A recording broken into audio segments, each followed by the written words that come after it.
Pasca melakukan penyelidikan dan olah TKP, Polda DIY berhasil mengidentifikasi pelaku pembakaran 3 gerbong kereta api di stasiun Tugu, Yogyakarta. Jajaran Ditreskrimum Polda DIY menangkap seorang pria terduga pelaku pembakaran gerbong kereta cadangan di stasiun Tugu, Yogyakarta. M, 21 tahun, warga asal Jakarta, ditangkap petugas di kawasan Malioboro atau tak jauh dari lokasi kejadian pembakaran kereta. Identifikasi terduga pelaku dilakukan berdasarkan hasil rekaman sejumlah kamera pengawas serta keterangan sejumlah saksi. Saat diperiksa, terduga pelaku ternyata merupakan pemuda berkebutuhan khusus atau penyandang disabilitas sensorik. Motif pembakaran karena terduga pelaku sakit hati dengan PT KAI yang kerap menurunkan terduga pelaku dari kereta api akibat terduga pelaku kedapatan naik kereta tanpa tiket. Kami telah memeriksa 3 gerbong kereta api yang terbakar. Kemudian hasilnya dengan beberapa rekaman CCTV dan hasil penyelidikan kami di lapangan, kami telah mengamankan dugaan pelakunya. Pelakunya atas nama M, berasal dari Jakarta. Kemudian yang bersangkutan menderita disabilitas sensorik atau tunawicara. Dari hasil pemeriksaan yang didampingi oleh juru bicara, pelaku motif sakit hati terhadap PT KAI karena yang bersangkutan sering melakukan pelanggaran dan diturunkan dari kereta api.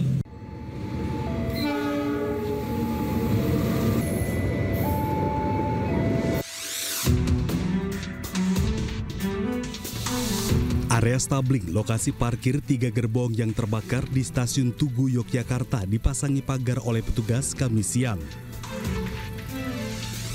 Hal ini dilakukan untuk menjaga area peristiwa kebakaran kereta tetap steril guna kepentingan penyelidikan. Sementara itu, PT KAI Daerah Daob 6 Yogyakarta juga belum dapat memastikan jumlah kerugian akibat terbakarnya 3 gerbong kereta api tersebut. Ya, pasti kan kita pelajarin. Kalau yang pertama kita menjaga steril untuk proses yang terdekat dulu, yaitu masih berlangsungnya proses penyidikan. Tentu sambil kita evaluasi seperti apa ke depannya. Selain pagar, untuk gerbong nanti kelanjutannya seperti apa?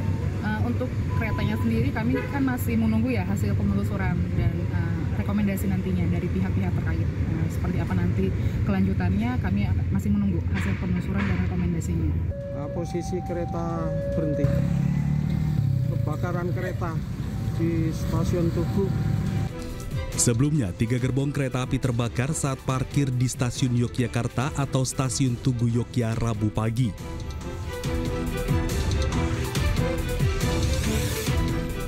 Guna mengetahui penyebab pasti kebakaran, polisi tengah melakukan penyelidikan dengan melibatkan tim Inavis. Dari Yogyakarta, Daerah Istimewa Yogyakarta, tim Ayus melapor. Kapolres Ngada nonaktif menjadi tersangka kasus kekerasan seksual. 4 orang menjadi korban, di mana 3 diantaranya di bawah umur. Inilah AKBP Fajar Widyadharma Lukman yang sebelumnya menjabat sebagai Kapolres Ngada dinyatakan sebagai tersangka kekerasan seksual. Tersangka dihadirkan di Mabes Polri dan akan segera menjalani sidang etik dan pidana. Yang memprihatinkan, tersangka diduga meleceh atau melakukan pelecehan seksual ke 4 orang korban, di mana 3 diantaranya di bawah umur, berusia 6 tahun, 13 tahun, dan 16 tahun. Sementara 1 korban lainnya berusia 20 tahun. Selain diduga melakukan pelecehan seksual dengan korban anak, tersangka diduga menggunakan narkoba dan merekam serta menyebarkan kegiatan asusilanya ini. Polisi telah melakukan pemeriksaan terhadap 16 saksi dari peristiwa ini. Baik, saya menyampaikan hasil dari penyelidikan pemeriksaan melalui kode etik dari Watprof, ditemukan fakta bahwa FLS telah melakukan pelecehan seksual dengan anak di bawah umur sebanyak 3 orang dan 1 orang usia dewasa. Antara lain saya akan menyebutkan anak 1, anak 2, dan anak 3. Ya. Anak 1 usia 6 tahun, anak 2 usia 13 tahun, anak 3 usia 16 tahun, dan anak, ulangi, orang dewasa dengan inisial SHDR usia 20 tahun. Sehingga ini bisa diketahui pada konteks sebagai anak dan orang dewasanya. Kemudian tanggal 24 Februari 2025 ini sudah dilakukan penanganan perkaranya oleh Divpropam dan telah ditempatkan secara penempatan khusus. Nanti akan dijelaskan sejak kapan sampai dengan kapan oleh Karwat Prof, dan langkah-langkah yang telah dilakukan yaitu pemeriksaan korban dan saksi-saksi. Saksi yang sudah dilakukan pemeriksaan sebanyak 16 orang.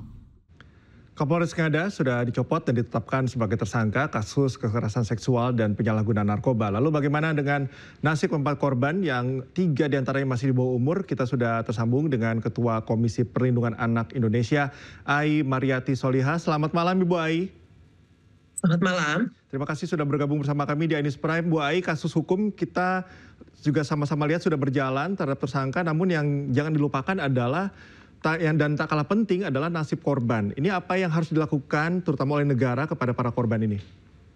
Ya, betul yang kami sampaikan tadi di Mabes Polri juga sudah terhubung ya satu dengan yang lain, bahwa KPAI akan melakukan 2 pengawasan sekaligus. Pertama terkait 3 anak ya, dan karena 1 sudah dewasa, tentu kami ingin menerapkan standar perlindungan anak yang berkaitan dengan perlindungan khusus anak, bahwa mereka adalah korban kekerasan seksual. Nah, perihal seperti apa konteksnya, karena ini cukup beragam ya, ada yang tingkat pelecehan atau tingkat pencabulan, ada yang sampai kekerasan seksual yang persetubuhan gitu ya. Tentu memiliki intervensi yang berkelanjutan gitu, cukup beragam juga, dan setidaknya ada pemulihan dari sisi fisik, psikis ya, secara medis, secara mental, dan tentu keselamatan, karena beberapa pihak juga dikhawatirkan adanya ancaman dan tekanan, baik itu anak-anak yang sudah bersaksi maupun juga keluarga, yang ini pasti ada sisi potensi itu. Nah, kami berkoordinasi tingkat lanjut dengan Kemensos dan dilakukan langkah berkesinambungan juga dengan Dinas Sosial UPTD PPA di lingkup Kota Kupang ya, dengan UPTD di tingkat provinsi. Nah, ini akan memberikan langkah-langkah yang terukur sesuai dengan Perpres 55 2022 bahwa UPTD PPA akan memberikan sejumlah perlindungan ya, terutama juga mengenai misalnya rehabilitasi sosial tadi, kemudian hak pendidikan, pengasuhan, serta keselamatan, sekaligus juga penasihat hukum yang itu bisa diakses oleh korban. Sejauh ini itu yang kami sedang pastikan, dan memang sudah dalam kerangka pengawasan serta ruang lingkup perlindungan yang diterima oleh anak-anak kita. Ya, hal tersebut memang sangat krusial ya Ibu Ai. Nah, yang tidak menjadi miris sekali dalam kasus ini adalah pelaku ini seorang polisi yang harusnya menjadi pelindung bagi masyarakat, tapi malah jadi predator. Ini miris sekali. Nah, titik kritik dari KPAI terkait dengan kasus ini bagaimana, Bu Ai? Ya, pertama, kekerasan terhadap anak itu tidak bisa ditoleransi ya. Nah, akan melahirkan sebuah dampak berkelanjutan kehidupan saat ini sampai di masa yang akan datang. Oleh sebab itu, kekerasan ini juga dilihat dari eskalasinya. Kekerasan itu bukan hanya dia bersifat misalnya ringan ya, atau hanya pelecehan, hanya pencabulan misalnya, tetapi lihat juga apa yang menyebabkan latar belakang. Oh, ternyata dia sebagai seorang misalnya publik dia jabatan publik ya, yang harusnya memiliki sisi perlindungan justru. Nah, oleh sebab itu ini aksesibilitas, relasi kuasa, dan juga powerful ya atas jabatan yang dia sandang tentu sangat berpengaruh. Sebagai landasan filosofis Undang-Undang Perlindungan Anak dari sisi pemberatan hukuman atas tindakan yang dilakukan.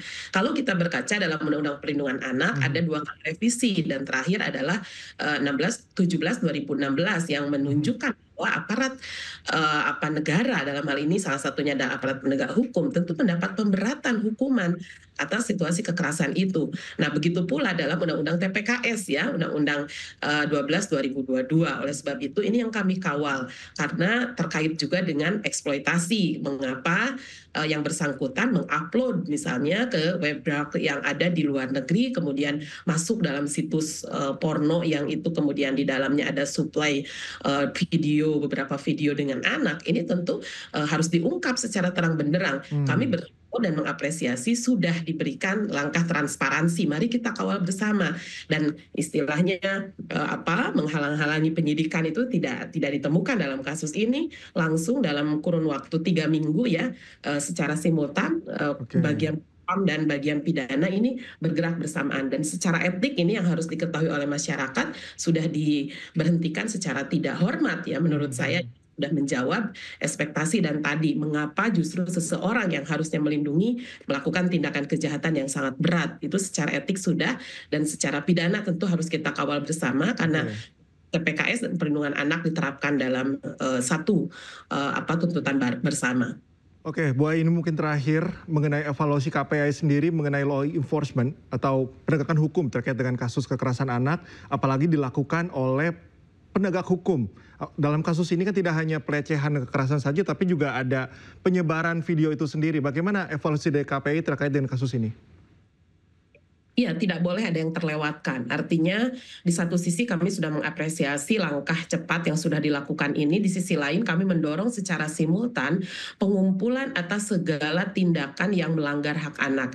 Salah satunya juga dalam bentuk video porno yang sudah diedarkan. Apakah betul ada tujuan-tujuan monetisasi untuk eksploitasi misalnya secara ekonomi? Nah, ini justru yang sedang kami dalami gitu ya. Karena masuk ke web dark yang isinya tentang pedofilia atau kekerasan seksual dengan anak itu kan bertemu dengan berbagai komunitas, dan tentu saja ini ada pertukaran ya dengan sesama penyuplai misalnya, dan kita ketahui bersama banyak sekali di berbagai media platform media sosial ini juga bertambah lagi orang-orang yang mentransmisi. Ini catatan penting dan kami akan terus kawal apakah juga Undang-Undang ITE ini akan diterapkan, dan kemudian tentu yang paling urgent adalah kekerasan seksual dan Undang-Undang Perlindungan Anak.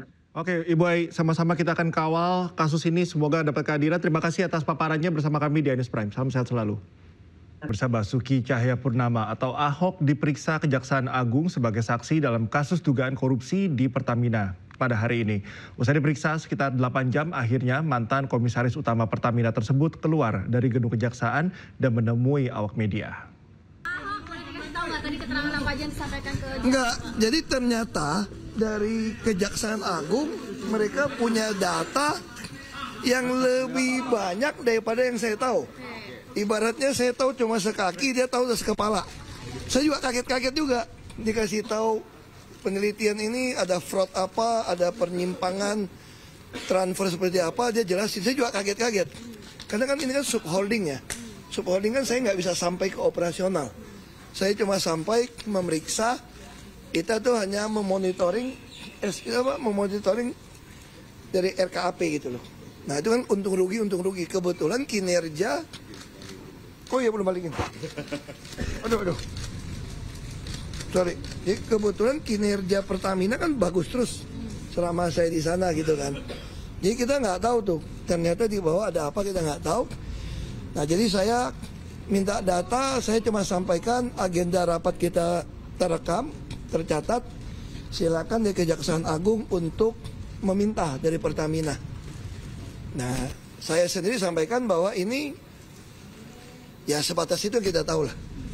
Nah, dan tentu saya sampaikan pada Kejaksaan penyidik. Intinya saya mau membantu. Mana yang kurang, nanti setelah dia dapat data-data dari Pertamina, setelah mereka pelajarin, semua rapat kan kita ada rekaman, ada catatan. Nanti kalau butuh saya lagi, ya saya datang lagi lah. Tapi kalian nggak perlu main malam-malam, buka puasa dulu tuh. Itu Pak Metro TV, Pak. Tadi Pak Ahok baru tahu saat di dalam terkait dengan kasus ini, Pak. Nanti tanya sama penyidik, saya juga kaget-kaget gitu loh. Kok gila juga ya saya bilang gitu ya. Saya kok nggak tahu itu. Tapi wajar kita nggak tahu, karena kita di atas kan ya. Mungkin fakta baru ada apa pengadaan beda? Enggak. Kalau pengoplosan saya kira itu pajak di sini penyidik nggak pernah tanya itu. Kalau pengoplosan otomatis kendaraan-kendaraan akan protes dong, kendaraan kita macet dong. Nah saya kira bukan itu. Ini yang lebih dalam. Kalau pengoplosan langsung ketahuan konsumen. Ini memang ada soal sesuatu yang saya nggak bisa ngomong. nanti di sidang pasti penyidik akan kasih lihat. Tapi ya saya kaget, ternyata lebih dalam yang saya kira di kulit. Tapi ini kan sampai berlangsung sampai 8 jam ya Pak Ahok. Apa yang bikin alot di dalam pemeriksaan? Enggak, bukan alot. Saya jadi saksi 9 orang. Itu kan diulang. Tanya kenal, itu 9 orang gitu kan. Terus baca lagi, rangkap 2. Kamu kalau 9 kali 2 ada 18. Masing-masing 6-7 halaman. Ya itu aja sih ya.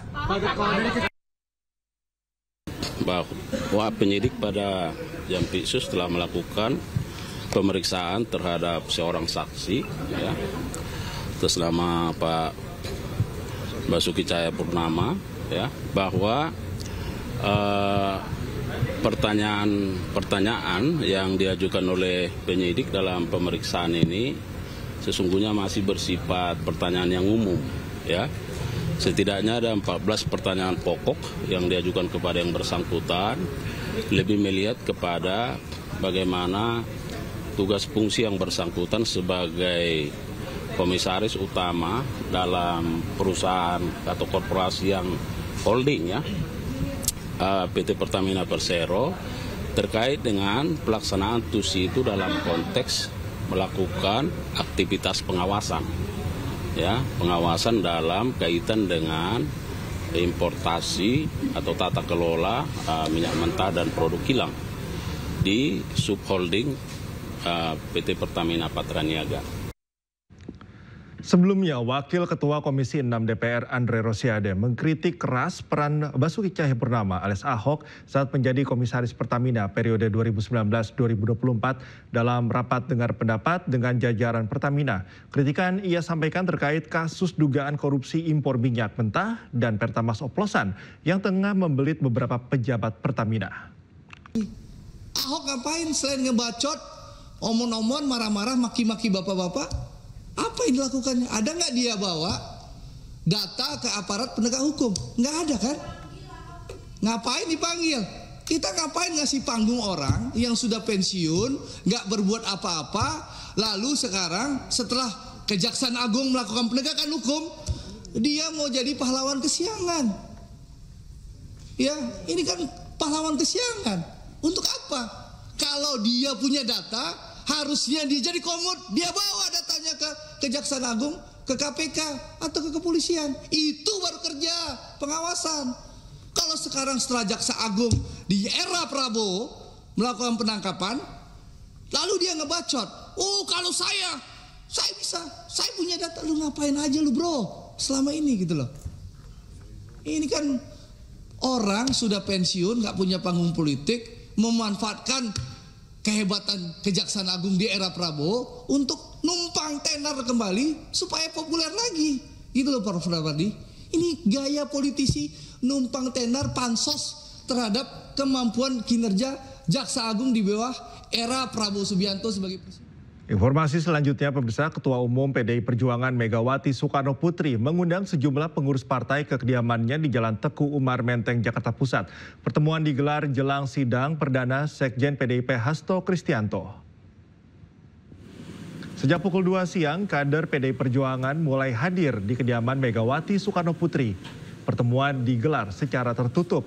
Pertemuan ini berlangsung jelang sidang perdana Sekjen PDIP Hasto Kristianto. Namun politisi PDIP Deddy Sitorus menyebutkan bahwa pertemuan membahas konsolidasi jelang Kongres Partai. Ada biasa konsolidasi nanti komisi-komisi yang lain semua. Karena kita mau Kongres kan jadi banyak perlu masukan untuk memperkaya nanti Kongres kita, itu aja. Ya. Nanti di sidang aja, di sidang. Ya, dimulai dari 3 nanti komisi lain. PD Perjuangan menyiapkan 17 orang tim hukum untuk Hasto Kristianto. Salah satunya adalah mantan juru bicara KPK Febri Diansyah.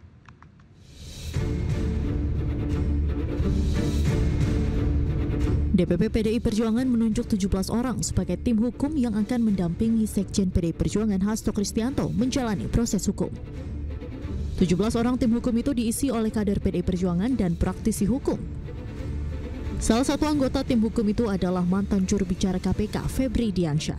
Febri Diansyah juga ditunjuk sebagai koordinator juru bicara tim hukum yang akan membela Hasto di persidangan. dan kami telah mempersiapkan tim hukum yang akan membela Sekjen PDI Perjuangan Pak Hasto Kristianto. Dalam kesempatan ini, saya ingin memperkenalkan tim penasihat hukum yang akan mendampingi Pak Hasto Kristianto pada persidangan yang akan dimulai pada hari Jumat 14 Maret 2025. Tim ini merupakan tim kolaboratif antara tim hukum yang ditugaskan oleh partai dengan tim hukum yang berlatar belakang non-partai atau full profesional. Berikut saya sampaikan nama-nama tim pengacara. Pertama, Prof. Dr. Todung Mulya Lubis SH LLM sebagai koordinator tim hukum Mas Hasto Kristianto. Kedua, Dr. Magdir Ismail SH LLM. Ketiga, saya sendiri Roni Talapesi SH MH. Keempat, Arman Haris SH. Kelima, Febri Diansyah SH selaku koordinator jubir tim pengacara Mas Hasto Kristianto. Tim hukum ini akan mulai membela Hasto di persidangan yang akan gelar perdana pada Jumat 14 Maret 2025 mendatang. Dari Jakarta, Tim Liputan iNews melaporkan. Di acara peluncuran mekanisme baru penyaluran tunjangan guru ASN daerah, Prabowo Subianto juga mengatakan geram dengan para koruptor yang maling uang negara. Dirinya juga menyebut tidak akan gentar menghadapi para koruptor dan akan membuat penjara khusus koruptor di pulau terpencil agar koruptor tidak bisa kabur. Pendidikan kunci daripada semuanya, tapi untuk pendidikan yang bagus kita perlu apa? Uang. Benar. Mencapai pendidikan tinggi tidak dengan omon-omon. Uang. Untuk itu kita harus pinter mengelola uang. Pinter, pandai, cerdas, handal, hemat, iya kan? Bagaimana pepatah ajaran orang tua kita? Hemat pangkal kaya. Nggak ada boros bisa kaya. Nggak ada bocor bisa kaya. Nggak ada negara yang korupsi gila-gilaan bisa kaya. Tidak ada. Korupsi menuju negara hancur.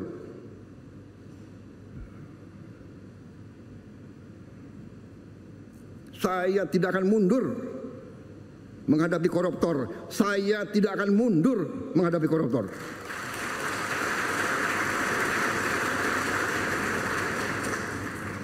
Mereka harus mengerti, saya ini siap mati untuk bangsa dan rakyat ini. Saya tidak takut. Mafia manapun saya tidak takut. Apalagi ada Kapolri sama Panglima TNI. Masa kita takut? Apalagi guru-guru akan membantu saya. Ya.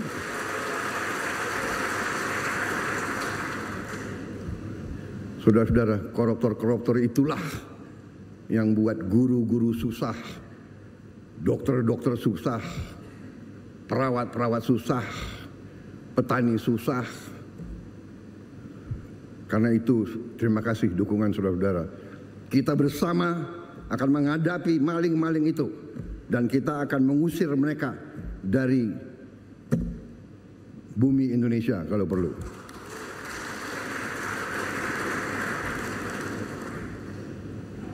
Saya nanti juga akan sisihkan dana, saya akan bikin penjara yang sangat, pokoknya sangat kokoh di suatu tempat yang terpencil, mereka nggak bisa keluar malam hari.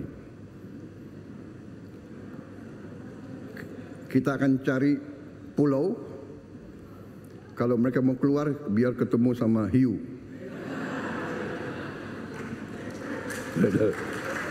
Pas 1 liter ini ada mesin. Ya dikena karena wentan. Tapi yang deman dan saya apa? Bang Balcian. Petugas gabungan Polres Gianyar dan Disperindak Kabupaten Gianyar, Bali sidak pedagang di pasar tradisional yang tersebar di beberapa wilayah di Kabupaten Gianyar.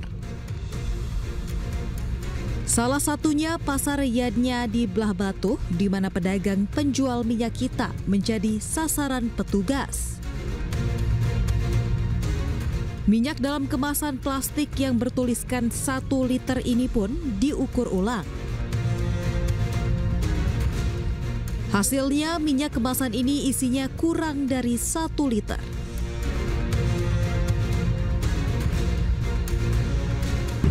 Kami himbau kepada masyarakat apabila menemukan minyak kita, dalam hal ini yang sekiranya kurang dari volume ataupun jumlah yang tertera di bagan, silakan lapor dan mengambil sampel. Nanti kita akan berkolaborasi dengan Disperindak untuk melakukan pengujian dan pengukuran.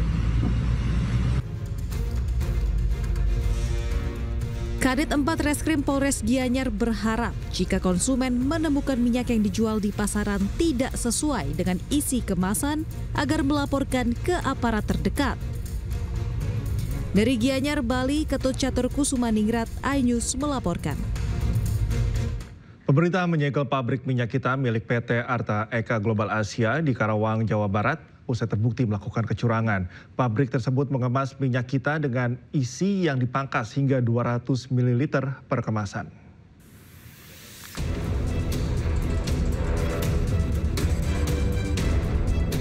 Menteri Perdagangan Budi Santoso bersama Satgas Pangan Polri lakukan sidak ke salah satu pabrik minyak kita milik PT Arta Eka Global Asia di Karawang, Jawa Barat. Dari hasil inspeksi, Mendak beserta jajaran menemukan minyak kita kemasan 1 liter yang tak sesuai takaran.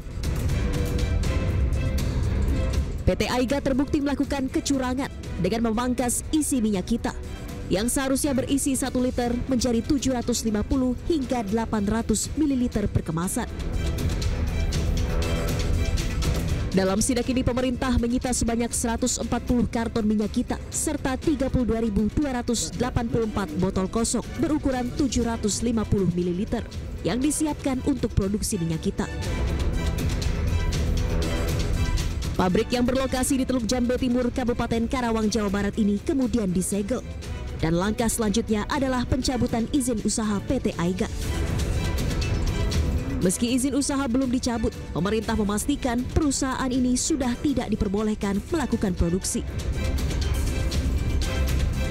Jadi PT AIGA pindah ke sini ini baru sekitar 1 bulan.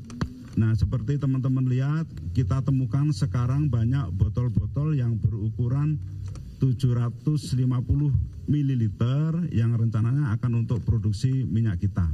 Ya, ini akhirnya belum sempat diproduksi dan sudah ketahuan dari tim pengawas sehingga tidak bisa memproduksi lagi. Dan ini perusahaan sudah tidak boleh berproduksi lagi ya.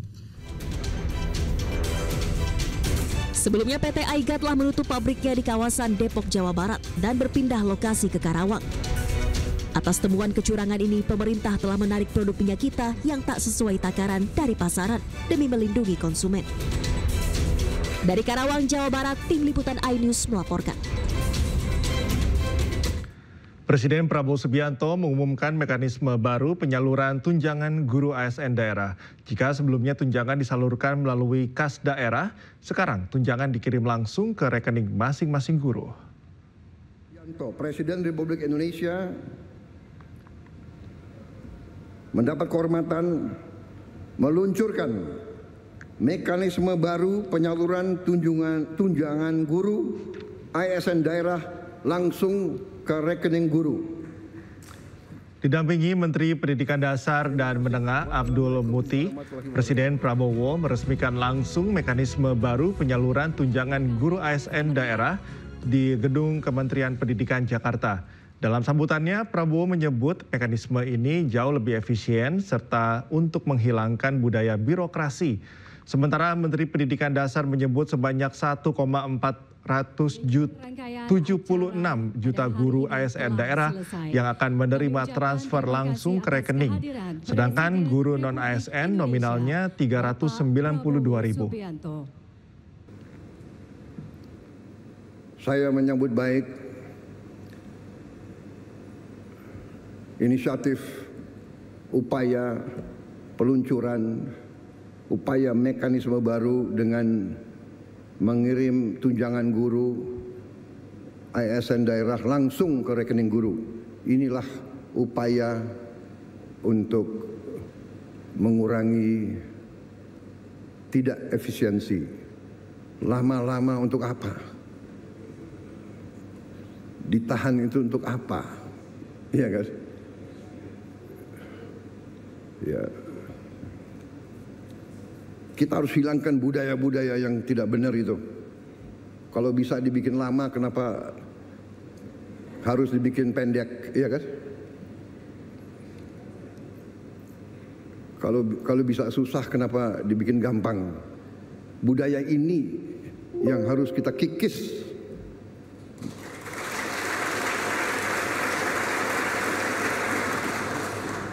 Pemirsa, keluarga besar KBRI Den Haag Belanda membuat acara buka puasa bersama setiap 1 minggu sekali selama bulan Ramadan.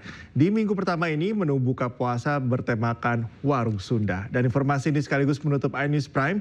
Cuplikan tayangan berita iNews dapat Anda saksikan di kanal YouTube @officialinews. Sesaat lagi rekan Aulia Wardani akan hadir dalam program iNews Malam. Saya Cikal Mutazam dan kerabat kerja yang bertugas undur diri. Terima kasih dan sampai jumpa.